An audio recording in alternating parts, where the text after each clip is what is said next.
Mesdames et messieurs, soyez les bienvenus, bonjour dans cette nouvelle édition de 15 h dont elles sont les principaux faits. Le président de la République honore de sa présence la journée Djibouti, donc Japon, à la foire internationale de Djibouti. Et cette signature, on fera le point avec donc la signature de finances du projet Zéro Bidonville entre le ministère des Finances et la Banque mondiale. Et au Brésil, première naissance grâce à une greffe d'utérus d'une donneuse donc morte. Bonjour et merci de nous accueillir chez vous. Les participants à la foire commerciale et internationale de Djibouti continuent d'exposer leurs produits et services. Un grand espace ayant été aménagé pour ce faire sur l'esplanade du Palais du Peuple. Cette foire commerciale est la seconde du genre organisée par la Chambre de commerce de Djibouti 2 années de suite. Inaugurée par son Excellence le Président de la République Ismaël Omar Guelleh, cette exposition constitue une importante occasion pour les entreprises locales et étrangères qui présentent ainsi leurs produits et services au public. Le chef de l'État a tenu à s'y rendre aujourd'hui pour la seconde fois pour ressentir donc l'émotion et l'effervescence qui s'en dégagent. Son arrivée, donc, il a été accueilli par l'ambassadeur de Djibouti au Japon, ainsi que le président de la Chambre de commerce, M. Youssef Moussadawali. Cette exposition commerciale offre des grandes opportunités pour attirer des investisseurs étrangers visant à pénétrer le grand marché des pays membres du COMESA, le marché commun des pays d'Afrique de l'Est et du Centre, qui compte une population de plus de 350 millions d'âmes. Comme vous le voyez à l'image, des centaines d'entreprises locales, régionales et internationales participent à cette exposition commerciale qui sera ouverte jusqu'au 10 décembre prochain. Le chef de l'État s'est attardé devant les stands des exposants japonais. Cette initiative s'inscrit dans le cadre des efforts déployés par le gouvernement pour renforcer la position de Djibouti en tant que centre commercial et des affaires en tant que hub logistique, un point d'interconnexion majeur des télécommunications. Djibouti jouissant déjà d'un positionnement géostratégique à l'entrée de la mer Rouge et du golfe d'Aden, par où transitent par bateau 30% du commerce international et 20% des exportations des hydrocarbures vendus par l'Iran, l'Irak et les autres pays du Golfe. C'est en combinant tous ces atouts et avantages que Djibouti veut asseoir son développement économique et social. Elle joue également un rôle moteur dans l'intégration économique régionale.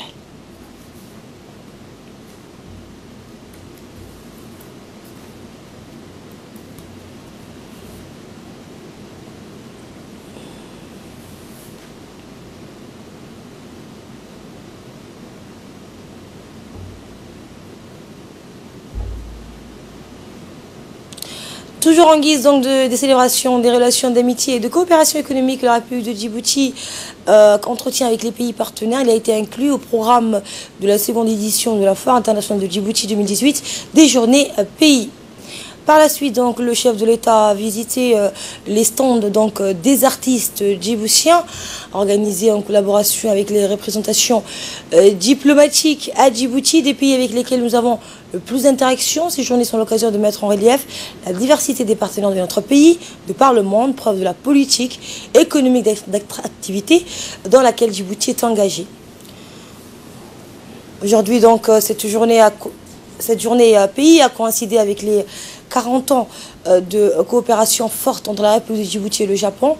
Le chef de l'État, comme vous le voyez à l'image, donc visité l'art des artistes djiboutiens, notamment donc, les tableaux du célèbre peintre et ancien ministre Lefré Abdelkader Bamaklama.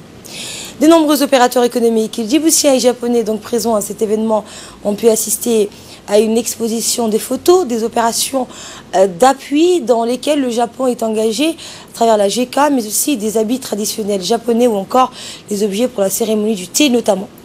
Durant toute la matinée, de nombreuses activités sont proposées montrant la richesse de la culture japonaise, comme des chants et danses des différentes régions du Japon. Je vous le disais en titre, le projet de réhabilitation de Balbala, afin que cette zone d'habitation précaire située à la périphérie de la capitale soit totalement reconstruite, aménagée et assainie, va démarrer dans les tout mois prochains. donc dans les prochains mois. Un accord de financement de 20 millions de dollars sous forme de dons et crédits a été paraphé ce matin entre le ministre de l'économie et des finances, Ilyas Moussa Douale, et le représentant de la Banque mondiale à Djibouti, à Toussek. Ce projet s'insère dans le cadre des efforts visant à démanteler progressivement toutes les zones d'habitation hors normes où un programme national dit de résorption des bidonvilles a été validé. Ce programme a pour nom de code Zéro bidonville à Djibouti. Après plusieurs mois d'études et de recherche de financement, ce programme entre ainsi dans sa phase opérationnelle. Il vise à en finir avec les bidonvilles et les habitats précaires pour offrir aux Djiboutiens des logements sociaux décents et abordables. Ce temps qu'on a pris a été mis à profit pour avoir un programme complet pour que dans les prochaines années, qu'il n'y ait aucun Djiboutien qui vive dans un bidonville. Je pense que nous savons tous que Djibouti a connu une croissance importante. Mais encore, il y a encore des citoyens qui sont dans des conditions précaires. Ce n'est pas seulement le logement, la question de bidonville, c'est l'emploi, c'est l'accès à l'eau, c'est l'accès à la santé, c'est l'accès à d'autres conditions de vie décentes. La ministre déléguée au logement, Mme Amina Abdi Aden, qui a donc participé à la cérémonie de signature de l'accord, a rappelé que ce programme, qui va bientôt démarrer, marque la volonté politique du président de la République, qui a demandé à ce que la condition des logements va de pair avec la croissance et le développement économique que connaît Djibouti. Il va de soi, a-t-elle dit, que chaque citoyen ait un toit et tous les équipements qui vont avec. Pour plus de détails, écoutons la ministre. La finalité étant que chaque Djiboutien ait un logement décent. Un logement décent, ça veut dire que la maison doit être avec des matériaux qui sont durables. Il faut que les gens puissent avoir accès à l'eau, à l'électricité. Il faut que leur maison soit accessible et qu'ils puissent avoir les services de transport pas très loin de chez eux. Donc tout cela a nécessité que dans nos quartiers, aujourd'hui, on a un certain nombre de quartiers. Il y en a 13 qui ont été sélectionnés, qui ont été identifiés comme étant des quartiers qui sont sous-équipés, qui ont les caractères de bidonville, pour que les gens qui vivent dans ces quartiers-là puissent avoir leurs conditions d'habitat et leurs conditions de logement changées. Donc ce projet, comme le représentant de la Banque mondiale le disait, est le démarrage d'un processus qui est plus long, qui est plus complexe, mais qui est ô combien important et qui va durer sur plusieurs années, mais il va changer le visage de la ville de Djibouti. On a voulu commencer à Djibouti-Ville, mais le programme Zéro bidonville va toucher également les autres villes de notre pays. Et quant au ministre de l'économie et des finances, M. Ilyas Moussa Douale, il a repris le mot d'ordre du chef de l'État, Ismaël Omar Guelleh, notamment lors de son discours prononcé hier, lors de la cérémonie de pose de la première pierre de 500 logements sociaux au PK13, financés par la FADES. Il a indiqué que le président de la République a fait de l'accès de chaque ménage djiboutien au logement décent une priorité nationale. Le ministre a souligné, donc en langue somalie, que le droit au logement est une partie intégrante du développement inclusif et solidaire en tant que facteur d'harmonie familiale et de stabilité sociale. Ce projet, a-t-il dit, qui va débuter prochainement, va donc favorise la mise en place d'un environnement inclusif, répondant aux besoins des habitants et l'autonomisation des habitants des zones précaires. Cela, selon le ministre de l'économie et des finances, contribuera au développement d'activités économiques génératrices d'emplois et à la création de nouveaux centres économiques dans ces mêmes quartiers. Tout à fait autre chose. Une conférence régionale s'est ouverte ce matin à l'hôtel Kepensky. Elle a pour thème central s'appuyer sur le processus de paix au sein de la Corne de l'Afrique pour une amélioration urgente de la gestion des flux migratoires vers le Yémen et les pays du Golfe. Cette conférence organisée par l'Organisation internationale pour la migration en étroite collaboration avec la Fondation Ben Salman avait pour objectif d'ouvrir et d'échanger afin d'arriver à un consensus immédiat pour faire face à la situation des migrants au Yémen, à destination et en provenance de ce pays, ce qui a impacté considérablement une forte proportion des migrants des 3 pays de la Corne de l'Afrique, notamment la République de Djibouti, l'Éthiopie et de la Somalie. Ce débat permettra de renforcer la coopération des gouvernements et des partenaires autour des questions clés pour la protection des migrants, notamment la facilitation des retours humanitaires volontaires du Yémen et d'autres pays de transit. Une assistance aux migrants en détention, mais aussi identifier les principaux besoins des gouvernements en matière de renforcement des capacités. Cette conférence a vu la participation des membres du gouvernement, gouvernementaux, notamment le ministre de l'Intérieur, Hassan Omal, la ministre de la Femme et de la Famille, Moumina Ahmed, et les ministres les ministres des pays suivants, de l'Éthiopie, du Somalie, donc du Yémen, du Royaume d'Arabie Saoudite, le Koweït. Tous les partenaires du plan régional de réponse des migrants au niveau régional et les principaux partenaires de Djibouti, le HCR, l'UNICEF, le PNUD, l'IGAD et le SOS Village Enfants en préparent à cette cérémonie.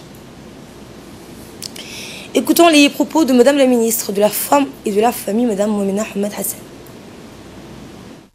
Plus, Djibouti prouve quelle est la place et l'importance qu'elle donne à la situation de paix dans les pays musulmans, arabes et de la Corne de l'Afrique.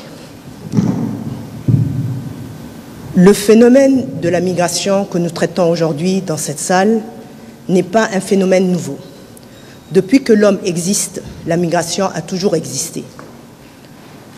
La migration, l'homme a toujours migré, soit pour conquérir des espaces, soit pour fuir une situation difficile.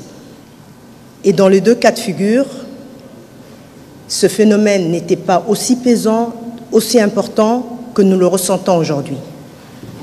Cependant, l'aspect démographique que nous connaissons actuellement donne une autre proportion, une autre perception de la migration et devient quelque chose de pesant pour les pays qui accueillent les migrants.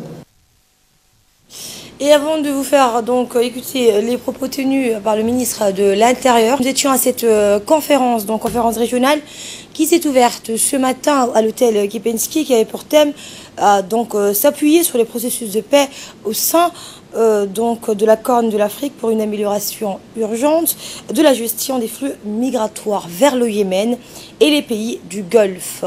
À présent, écoutez les propos tenus par le ministre de l'Intérieur, M. Hassan Omal. J'ai l'insigne honneur de vous accueillir en République de Djibouti pour la conférence intitulée « S'appuyer sur le processus de paix au sein de la Corne de l'Afrique pour une amélioration urgente de la gestion des flux migratoires vers le Yémen et les pays du Golfe ». Après avoir abrité tout récemment les travaux du 4e Forum panafricain sur la migration, mon pays est extrêmement honoré d'abriter cette conférence de haut niveau aujourd'hui. Une dynamique d'apaisement a fait souffler un vent de paix sur la Corne de l'Afrique depuis le début de cette année. Il était temps que notre région, bien longtemps tourmentée par les tensions, les conflits, les catastrophes en tout genre, retrouve un peu de quiétude. Dans le reste de l'actualité, le ministre de l'Enseignement supérieur, Dr Nabil Mohamed Ahmed, a reçu hier dans ses bureaux le directeur général adjoint de l'Organisation mondiale du commerce, l'OMC, Alan Wolf.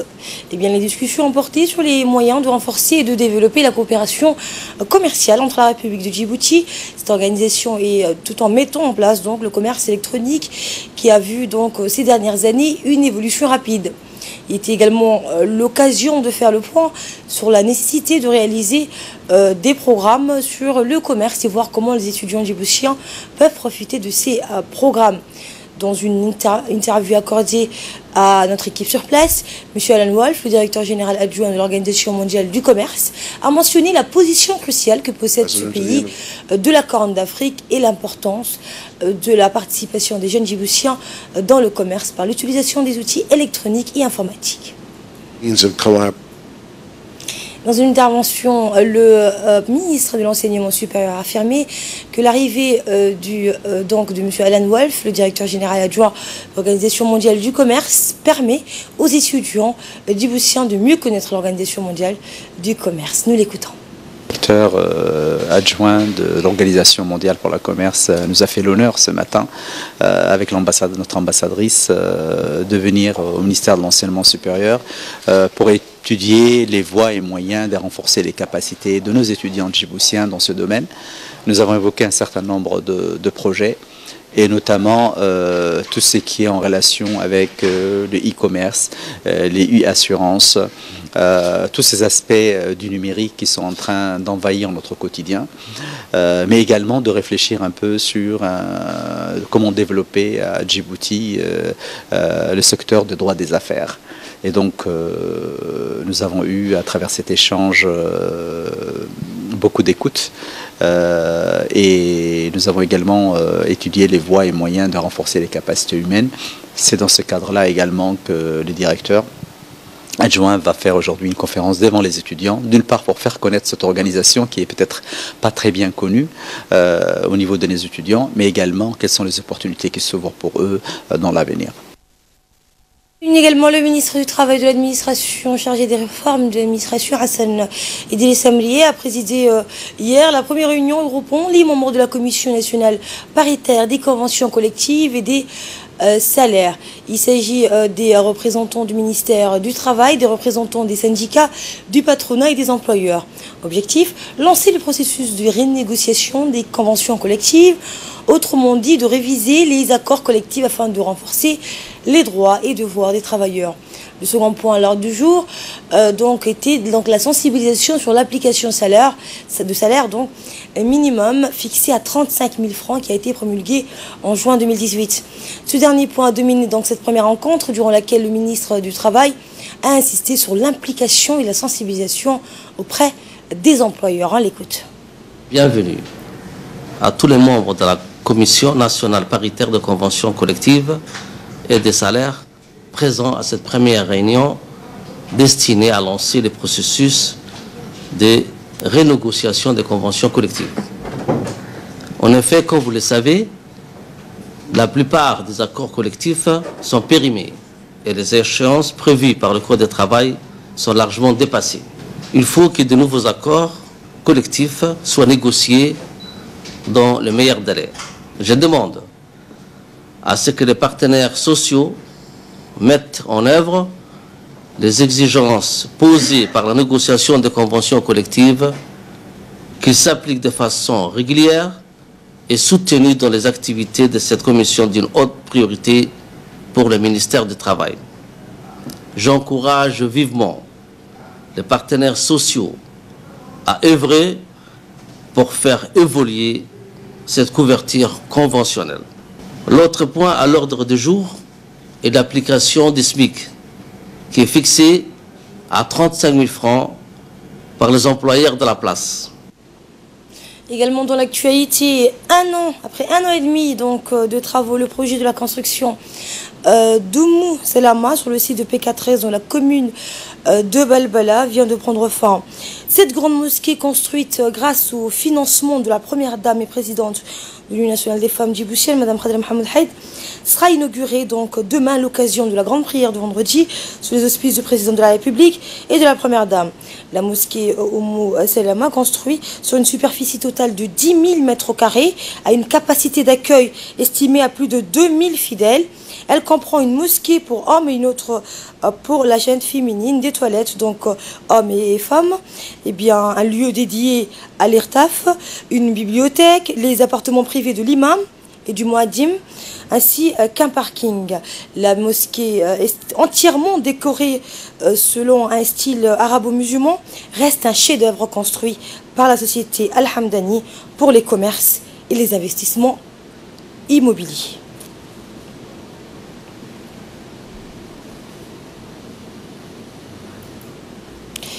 Dans l'après-midi d'hier, le général de corps d'armée Giovanni Nistri, commandant de l'armée de la carabinerie, est arrivé à Djibouti où il a été accueilli par le colonel Zakaria Hassan Aden, chef d'état-major de la gendarmerie nationale. À l'issue, les deux hauts commandants se sont directement rendus au centre d'instruction Cheikh Moussa.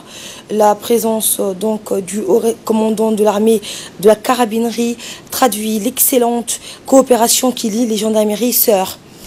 Ensuite, le général du corps d'armée a participé à une cérémonie qui marque la fin d'une série de formations disciplinaires dispensées au profit des personnels de la gendarmerie nationale, à savoir la formation de maintien de l'ordre, la formation sur les techniques d'investigation criminelle, la formation en police technique et scientifique, la formation sur la protection de l'environnement, une formation portant sur la protection du patrimoine culturel, une autre sur la lutte contre le terrorisme et enfin sur les techniques d'intervention professionnelle. Une démonstration de simulation a été faite combinant deux groupements de la gendarmerie nationale. Il s'agit du groupement mobile qui a été intervenu en premier lors d'une manifestation publique. Subitement, un coup de feu a été tiré à partir de la foule. Aussitôt, le GIGN a pris le dessus pour neutraliser les assaillants. Cela montre donc la parfaite coordination qui existe entre les deux groupements.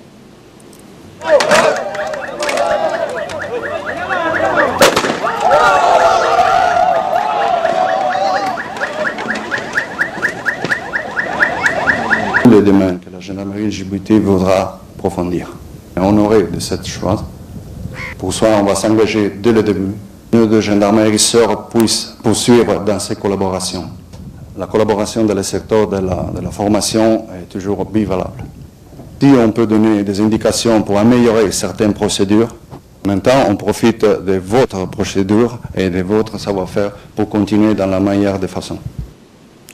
Le ministre rwandais des Transports a annoncé aujourd'hui que les usagers des bus auront accès à une connexion Internet en Wi-Fi dès 2019 dans tous les transports en commun. En effet, depuis 2013, le pays testait donc le Wi-Fi dans les bus uniquement dans la capitale, Kigali. Après 5 ans d'essai, le test s'étant avéré concluant, le gouvernement a décidé d'étendre le procédé.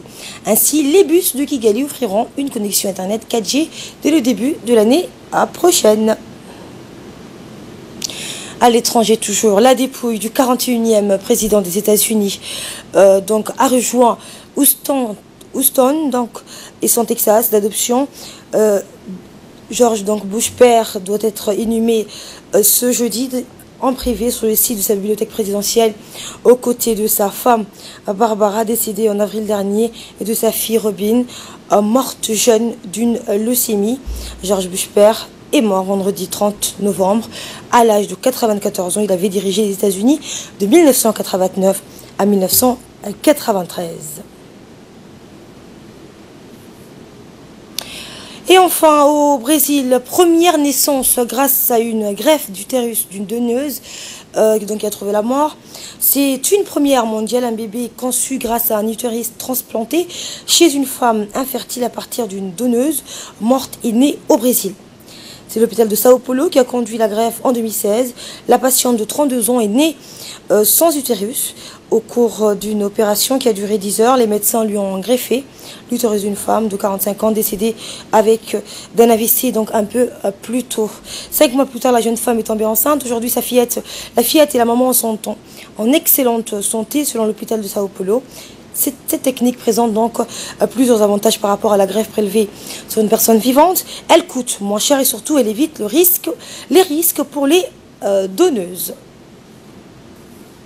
Fin de ce journal, merci à vous de l'avoir suivi. Prochain rendez-vous, j'aurai le plaisir de vous informer à 22 h pour un nouveau journal.